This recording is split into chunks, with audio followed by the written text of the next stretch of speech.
So I'm reaching the third part of my presentation, which is the study of eye movements. For eye movements, the equipment has a near-infrared camera, as I mentioned before.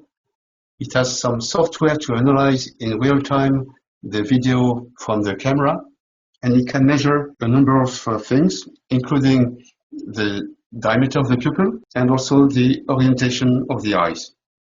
The standard camera has a frequency of 30 images per second. This is quite sufficient if you just want to monitor the patient or to evaluate the quality of fixation. But in some applications, such as the measurement of the velocity of eye movements or the measurement of the delay of saccades, then you need a faster camera. This is why we have an option with a 200 Hz, 200 images per second camera, which is sufficient to calculate the velocity and to measure implicit time with a good accuracy. So here you can see a typical equipment. Typically what we do, we measure the position of the head using this reflective dot. And we measure the position of the eyes using the pupils. But we not only use the pupil, we use the distance between the pupil and the reflective dot.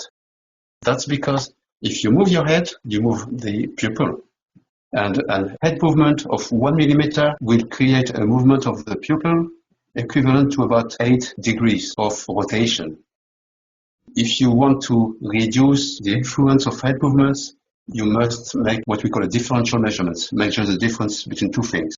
One thing which gives you the position of the head, and the position of the head can be subtracted from the position of the pupil to obtain the rotation of the eye. We found with experience that putting this reflective dot on the skin was not very accurate, because when you make eye movements or when you prone your eyelids, you have a movement of the skin. So in order to improve the accuracy of the measurement of the head, we have developed this little plastic part that you put on the nose and which remains fixed even if you move the skin of your head. Another new feature is this part. This is a filter that we can put on the headrest and which occludes the visible light, but let pass the infrared light. That means we can record the movement of an eye even if it's occluded. And this is important for people who do eye movement analysis.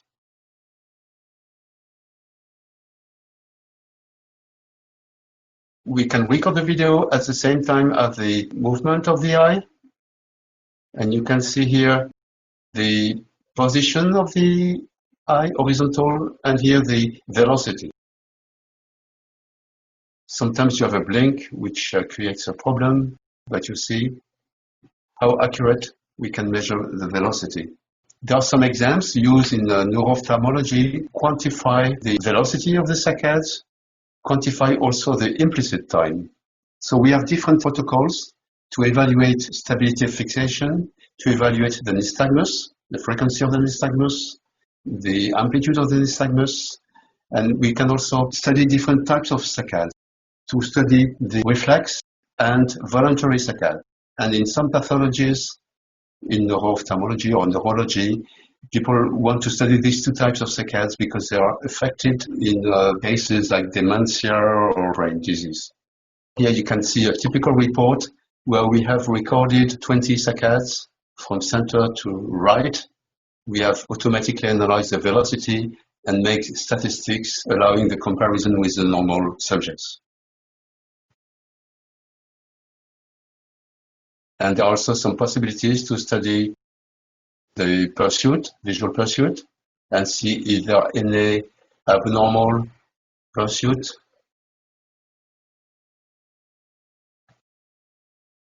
Another test which is available is a reading test. This is using the same technique of recording. This is a text in French. We can record the fixations over the text. One advantage of our system is that the calibration is quite simple. We only ask the patient to look at one fixation, and that's enough. Whereas a lot of systems on the market will ask a very complex initialization process where you need to fixate maybe 9 different points. which is something extremely difficult for this kind of patient. So here I'm showing an example of a reading test. After we have recorded the entire session, the software will analyze the result and indicate red dots you can see here are indicating the fixation. The duration of the fixation is indicated by the size of this little red dot.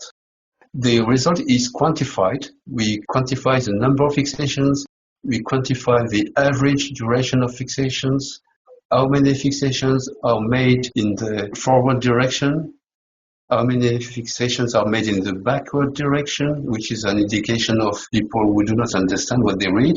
We have also indications about the frequency of blinking and the pupil diameter.